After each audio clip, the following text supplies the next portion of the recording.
So जे medicine आहेत गोळ्या त्यांना बाहेरून ग्लुकोजचं कव्हर असतं आणि आतमध्ये काय असतं, कडू औषध असतं.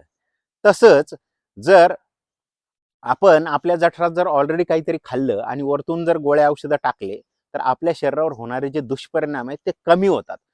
म्हणून डॉक्टर लोक काय सांगतात, काहीतरी खा आणि नंतरच गोळी घ्या, म्हणजे तुमच्या शरीरावर त्याचे दुष्परिणाम होणार नाहीत. तर याच्यामुळं आता आपल्याकडे पद्धत काय चालू झाली, मग डॉक्टर सांगतात की नाही काहीतरी मनाला लागलं, अंगाला लागलं पाहिजे म्हणून अगोदर काहीतरी खा आणि नंतरच गोळ्या घ्या. ते तसं नाहीये.